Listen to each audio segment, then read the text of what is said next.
Welcome to More Than Dentistry, where your hosts Evert and Waldo discuss life, dentistry, and everything in between with dentists around the world. Hello and welcome to the More Than Dentistry podcast. Die mense wat luister is Engels. Ek hou van die mense. Okay, so say welcome everybody. Nee man. Say welcome to the More Than Dentistry podcast. Sê net dit. Asseblief. Ek kon Afrikaans. Okay, say Afrikaans welcome by die More Than Dentistry podcast. Sê? Nee, nou by die microfoon. Ja, ek kan jou hoor. Ek kan nie hoor. Sê in die microfoon. Hallo. Is hy aan? Ja, hy's aan. Hy's aan. Mooi sê. Okay, kom ons begin. Ja.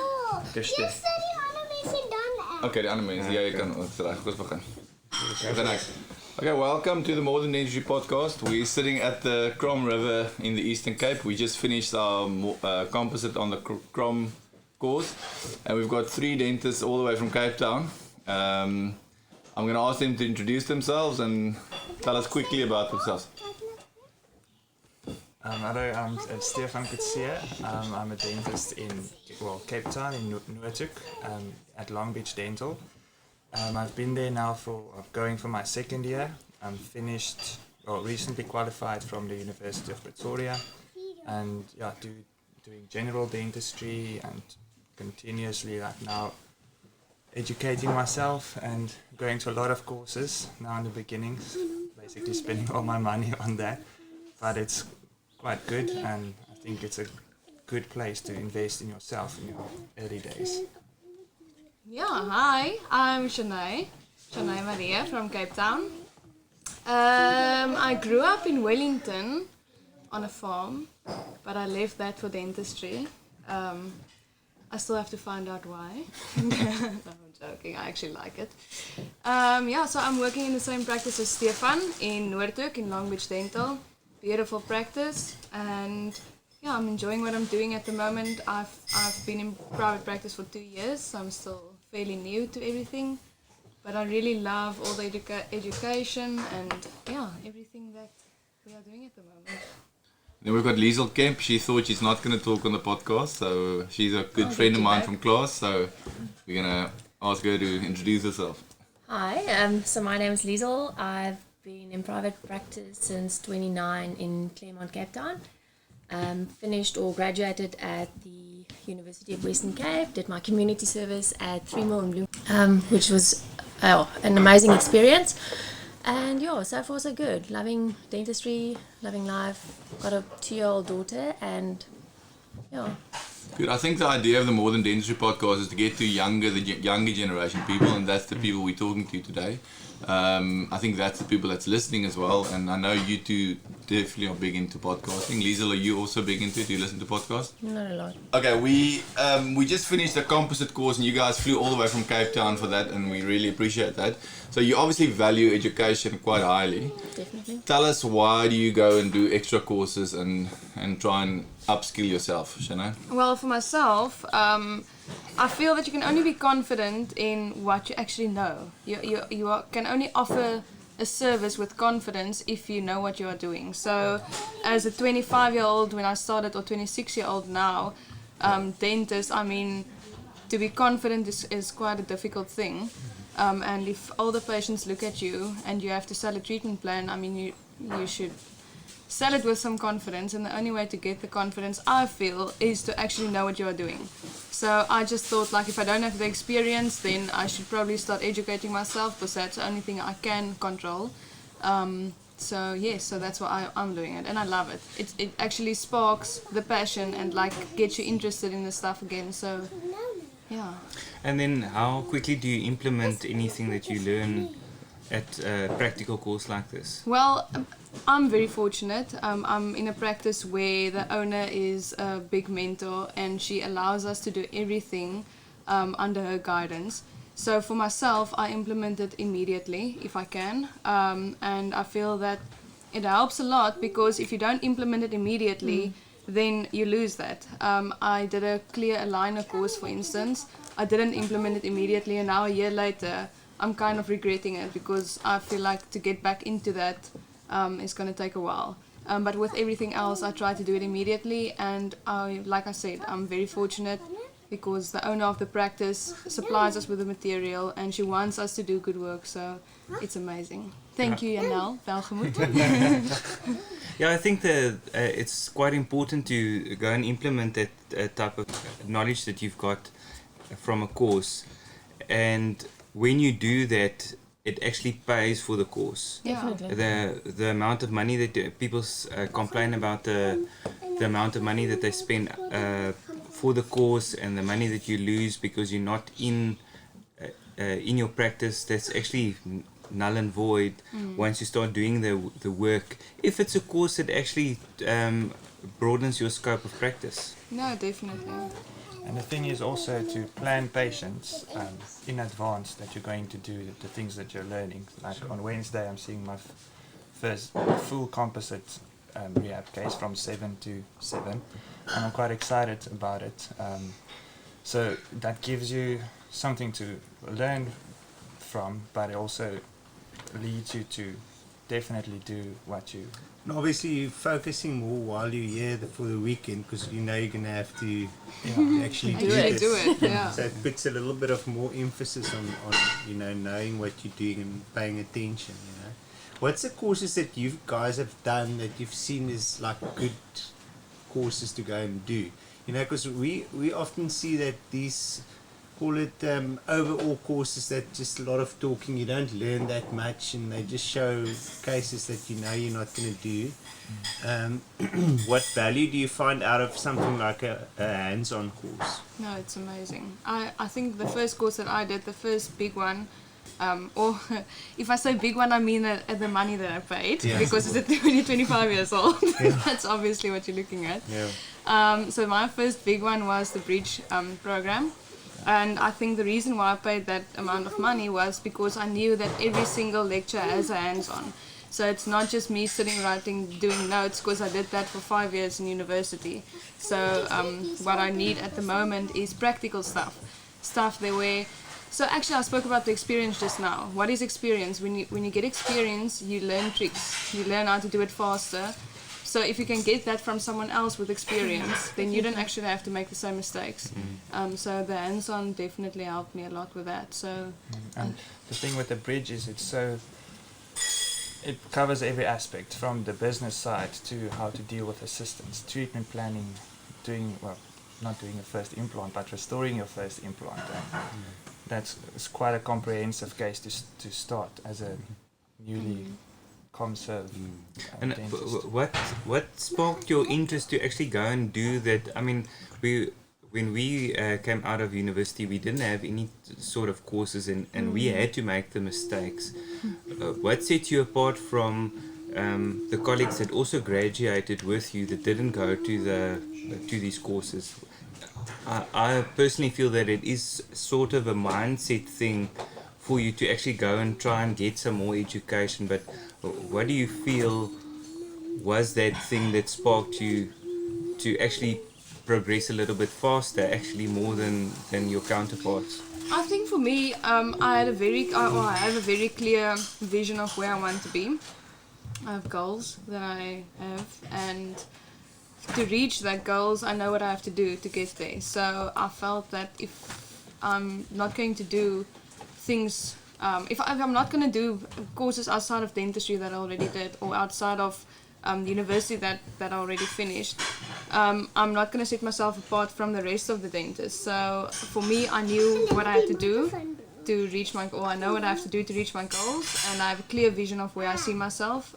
So every single thing that I do is, I'm helping myself towards a bigger goal. And with dentistry, I feel as a young dentist, you should plan your steps very strategically to look for a mentor that you can learn a lot from. Looking for a job after Comserve is quite daunting, and to get settled in the right place is quite difficult. So I think to look for a mentor that you can learn a lot from, and look for a practice where you can actually learn a lot from, and not only do fillings and and cleanings. And how did you get into your practice at Long Beach Dental? Because I mean that's a very nice sweet spot that you have, where you have Janelle that is a very good mentor. It's a nice practice. You should learn a lot. How did you get to that point of actually getting the interview and actually? I didn't really accepting? give her a choice.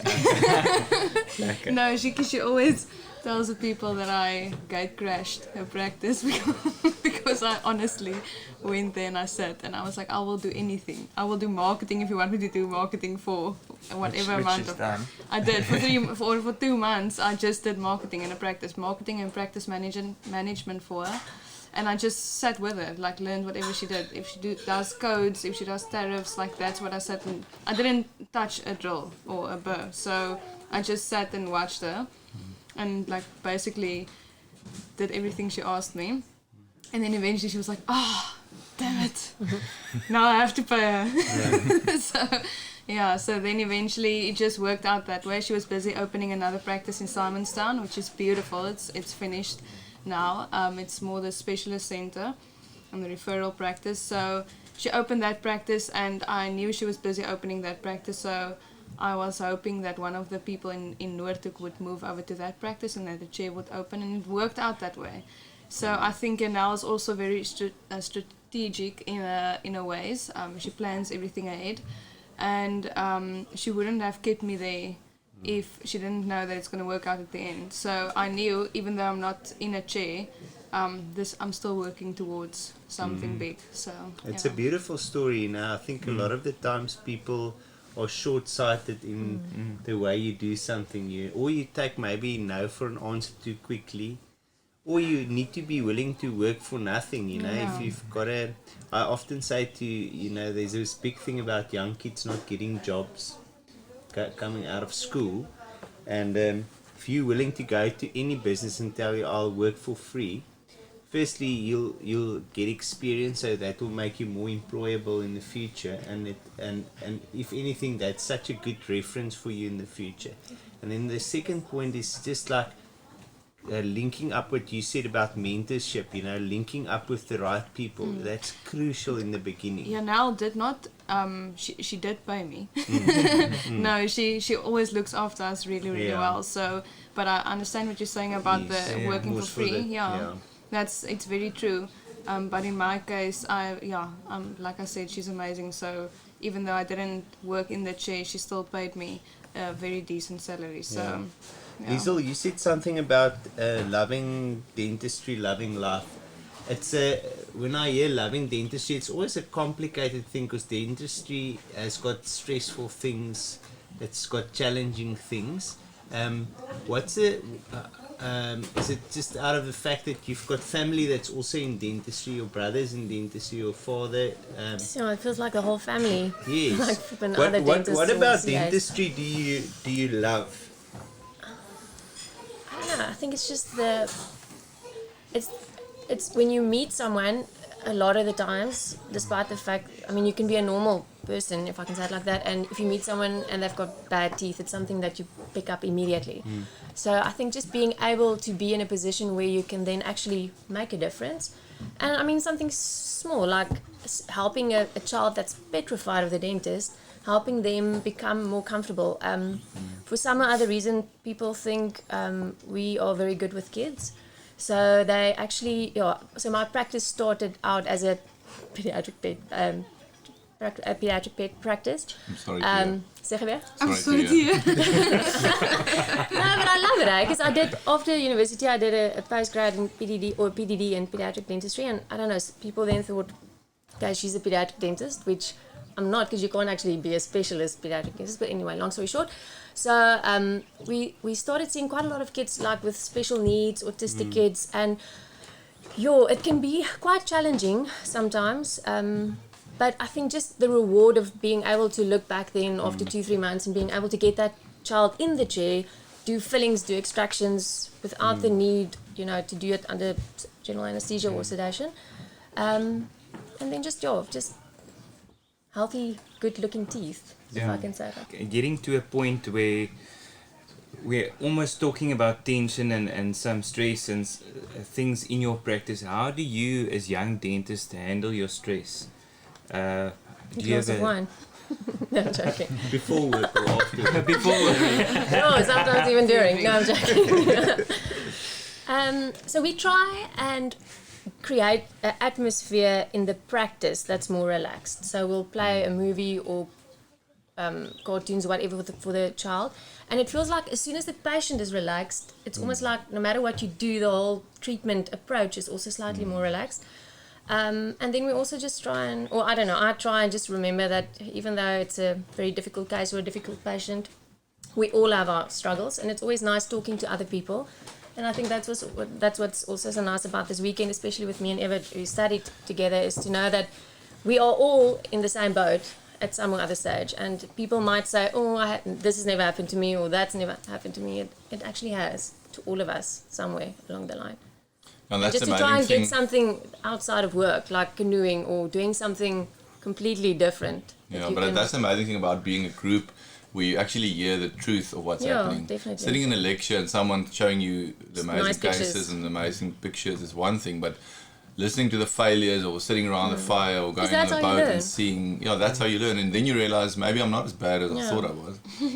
Other guys' teeth also fell out, they make, or their crowns also break, or their implants also fail. And that's real life dentistry. Yeah. And that's why we should listen to podcasts and listen to these things and not just look at And I think also just to then when you see that patient, because I just feel a lot of us don't have compassion, is that the right word, for other dentists. So we'll see a patient and we'll be like, oh my word, who did this work? And when you start working on the patient, then you'll see, but shucks, it's actually difficult because their tongue is in the way, or okay, well, before Ramadan. Or there's stuff that's contributing why they might have ended up doing the work that they did, and also trying to just understand that. Shanne, you said you've got a clear vision of where you want to go. What is your vision of where you want to go? So I really want to specialize in prosthodontics. I know there's a lot of people say that it's a waste of time, that a general dentist can do everything they want to. I mean, by all means, everybody has their thing. For me, I just decided in 4th year already, I want a clear vision of where I want to work towards, so that I'm not a jack of all trades. So even if I don't end up specializing, that's not the point. The point is I want to focus in a direction, and that is where I want to align myself with people that does the same, and I want to do courses that is in that direction. So that's also why I'm doing the composite on the Krom river. Anyway, so that's just my goal, and I want to offer the best that I can offer in that field. So it's not so much about specializing. Yes, that is one of my biggest goals. But even if I don't specialize, I want to be, good. With dentistry, what I've found is that it's an all or nothing type of industry. You've got to be all in to enjoy it. You know, once you're in the middle somewhere, you just don't get the best of it, and it's also just stressful. You're just not getting the benefit out of what it can be. As soon as you start pushing it and start feeling like you're developing all the time, then it becomes really loving it. And Definitely. then it just feels good. It feels good to be feeling like you're moving forward and you're making progress, instead of being in a practice somewhere where you're just feeling like you're not growing, just getting a salary every month. And it's so nice to actually do things that you like. I like prosthodontics, so I do it. The things that I don't like, I can refer to someone else in our practice. So we don't have to kill each other for the work. Stefan loves the surgical aspect of dentistry. So extraction, surgical stuff, surgical removal of wisdoms, soft tissue lesions, I all refer to him or to our periodontist in the practice. And he loves it, and she loves it, and I like it because I don't have that stress of doing things that I don't like. And if you don't like it, you're not good at it. Let's face it, I'm not, and I don't have to hide and say that I do like it, and then I stress and this and that. I do what I like and refer the rest. So. But that's also, like you said, you want to specialize in prosthodontics, but you don't have to be a specialist. You can still specialize, and that's amazing if you work with a group of people like that. Yeah. If you're on your own, you're sitting on a little island, you have to do everything because you have to give the service. So you end up not excelling in one thing because you're doing everything, and it's cool that you can figure out what you want so early in life, and I think that's crucial going forward. But it's also important for the patients of the practice to see it like that, because I think a lot of them are used to this thing of you go to one dentist for everything, and now you can actually give like a mini specialist service in your practice, but they need to realize that then they might have to see more than one dentist. But it's the way you sell it to a patient. I think you've got to, if you say you're going to refer someone to Stefan, you say, listen, we've got a specialist doing just this. You don't have to say specialist, but you can say we've got someone specializing in doing extractions, and he does it way better than me. So I'm going to trust him to do it. But someone's got to take the lead in the patient. Exactly. Someone's going to be like the quarterback and run all the plays. And you've got to be responsible, but then you send him to all the other people in the practice. And they love it. The patients love it because they feel that they get a treatment that is the best possible treatment. They feel comfortable, and they've got someone to go back to if things go south. They can go back to you and say, listen, I'm not happy with Stefan, send me to someone else rather. But you've got to have someone that is like the main person in the practice. There's also a traditional way of doing things that I think is we almost captured in that way, and that's how we've seen dentistry, is how we saw our dentists when we were young or whatever. But I mean, you can just recreate the whole thing. One thing you can do is when you get a new patient in, you can take them through the practice. You don't have to go straight to your surgery. You can walk, if it's like the first time they're there. This is our receptionist, this is our oral hygienist. Everybody says, hi, hello, I'm this guy, this is our guy. That's on a good day. Yeah, so I mean, but you can make it all much more, if this guy is you've got to stage it. But the thing is like, it still makes a big difference if you do that. Introduce a new patient to the practice. Yeah. So that they know this is the back room, and then it will also make you step up your whole system. Because if you can take them through your whole surgery, this is sterilization, this is where we take X-rays, this is this guy, and even if you just say how's it, and he knows this is another doctor there for future reference. Yeah. It just feels like to this person they're part of this bigger thing. Yeah. So there's ways of just creating something that's bigger, and that's what you learn through all these podcasts and things that you listen in marketing. We were talking earlier about marketing and how you differentiate yourself. There's just so many things that you can do. And the patients can get the idea of the practice by just everybody having the same goal. Definitely. So if everybody is on the same page, then it's easy for the patient to understand that I don't do surgery, he does the surgery. Because when he goes to him, he will say the same thing. And when the patient goes to the specialist, they will refer the patient back to me after they are done with the patient. It's not like somebody is not playing in the team. Yeah. Everybody works towards the same goal, so the patients understand that that's how it works in this practice. Yeah. So, But there's not a lot of practices that work like that. You've got to be all in the same team. You've got to all have the same treatment mentality as well. Definitely. You can't have a guy that's 60 years old on medical aid tariffs and then someone like yourself who wants to excel, and you're like... now always says there's no superstars. So like everybody has to be on the same level. Yeah. It's like there's this one analogy that they use and say when you go to McDonald's, you go there because you know what you're going to get. You don't go there for the base burger, but you go there because you know exactly if you order a McChicken meal, that is what you're going to get. So that it's the same in our practice. When you go there, you know what you're going to get. No one is going to offer you better treatment or worse treatment or substandard treatment. Everybody is on the same level and everybody offers the best they can. Let's talk a little bit about Instagram. You guys advertise quite a bit on your practice, advertises quite a bit on Instagram. How do you feel that works in your practice? Is there things that you are going to change maybe after the weekend that you spent here? So I think, we've recently been posting a lot more. I think it's more because now there's two millennials in the practice. So in the past there was, when I first started to work there was a Facebook page, but there was not a lot going on. So with not a lot, it's like last post in 2016.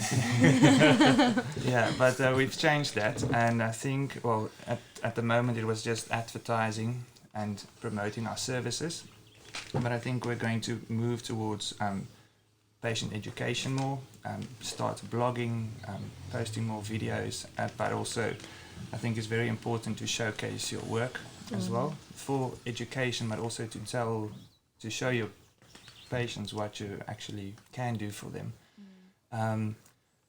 Not well in the practice as well, but also on Instagram and Facebook. We have some patients that have slid into our DMs asking for asking for some veneers and composite work, and it's a good way of advertising, and I think it's more educational tool.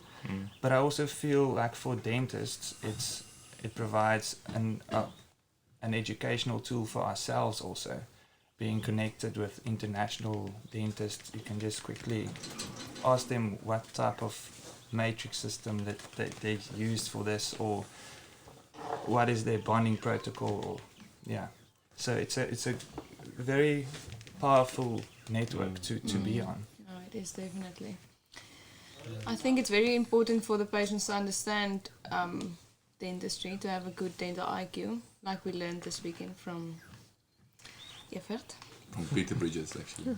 I stole it from Peter Bridges. Oh, from Peter. That was an old guy. That's not on Instagram. You can always learn something You won't from listen to people. this, don't worry. Another fun facts about Peter Bridges. It's like, he did Composite in the 40s. That's way cool. But it's important for them to have a high dental IQ so that your work can actually last in their mouth. So what Stefan just said about the blogging and educating patients, that's very important. I think we're using social media to showcase our work, and that's great. It's good. It's getting the patients in the practice. It's showing them what can be done. But I think we can also use it for education. And it's not just for the patient, it's for yourself. The patient, yes, you are educating the patient, but by educating the patient, you are making your work last in their mouth, which obviously that is what we all want. So, yeah. Liezl, you are a practice owner and you've got a few dentists working for you. Tell us what your biggest struggles in owning your own practice. Sure, how much time do you have? I think just the management of the staff, but we've recently appointed a practice manager, so she'll be running all of that. And just bringing everything together. So everyone knows what they're supposed to do, but just checking up. And getting in. How much time do you spend on admin versus clinical when you've got a practice like you? Yes, so at the moment my evenings are basically admin 8 to 12 every night. And what do you do in those evenings? So basically check up, follow up on what they did, and my own estimates, which the practice manager will take over now. But mainly just checking that everything was done the way I requested. And I'm a big fan of delegating everything, but for the only reason that I'm too lazy to do everything. But it's nice to delegate, but how do you check up that they do it? Of course, but the first thing I delegate, which is a big thing, is estimates. I don't do any of my own estimates. My assistant Terry does everything. And at the beginning it's not perfect. But like the rehab cases as well. Everything. I tell her, I look at the pan, the photos, and I tell her, do this. And then she goes and she types in all the codes, make sure everything is right. Then she will come and show me and say, please go through these names. I've done all the estimates. Can I send them? Are they ready or not? And then I go through them. And it takes me a minute or two. And then I find the mistakes. I say, this lab quote doesn't look right. It's very easy to see if it's right. You look at the pan, you look at the price, and all will make sense. And then if there's a big discrepancy, you go through everything. And normally you find maybe but sitting from 8 to 12 every night for me. No, so that's the plan. Yeah. But I'm slightly control freak, so I'll get there. But I think it's just the letting it off and letting go. Marketing. How do you do marketing for your practice? So fortunately, we've got a very big word of mouth. So the mummies at almal WhatsApp groepie, and then they'll be on the WhatsApp group asking for a dentist, and then they'll just apparently, I don't know, because I'm obviously not on those WhatsApp groups, and we're not on Facebook, we're on Instagram, but apparently there has been quite a few Facebook mentions as well. And then I've had, so it's basically word of mouth, mainly. I always say word of mouth is very nice because obviously you're doing something right. But you should always do more than word of mouth because you really... So that's why we try with Yeah. Instagram. But we'll take I think it's a thing that's very... Like all of us neglect it. I think to a degree. I definitely neglect it to a degree, but it's something that's so powerful. This week I had 2 patients that drove all the way from Mossel Bay to us. It's about a 4-hour drive. And I mean, there's a lot of dentists between them and me. That's probably way better than me. The only reason they saw my stuff is because I had a post on Instagram or Facebook post that I promoted. And we're doing full rehabs with multiple implants on both of them. So there's so much power in actually not just putting stuff on Instagram or Facebook, but actually doing paid ads on it and putting it out there. So between Instagram and Facebook, which one do you think Instagram is is very if I can say it. Instagram is very active. A lot of people will comment and say something and send you a message or whatever, but Facebook is where you make money because the money is on Facebook. So all my big cases I've gotten from Facebook. And you can do the promo ads, Yeah, the so you can paid do ads. both on Facebook and Instagram. But the Instagram is young people liking aesthetic stuff. Facebook is old people with money that wants teeth. Yeah, they engage and And they give you a Old call and people. say, listen, I've got no teeth. Can I come to you? They fly down, and I've seen it so many times. One post, and it maybe cost you 1,800 rand, and you market it. This patient I'm doing now is multiple times of that little amount of money I spend. So it's really worth it, and you only promote what you want to do. Yes. I'm not going to promote pediatric dentistry.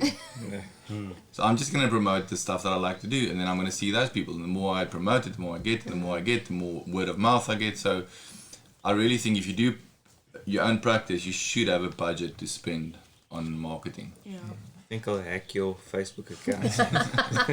And with dentistry, it's something people can relate to. It's pictures you post, whereas if you advertise your CA business or your accounting business, there's not Very really much you difficult, can show. And I think dentists need to take that advantage. Because people look at stuff, and that's the best thing to happen to dentistry is before and after. We've got the biggest thing we can sell, it's just a picture. Not a lot of industries can sell a picture, and actually people look at a picture and they want that. So it's an amazing tool for dentists to use. Now, all these shows on TV has also been good for the industry. You know, it's made the dentist something.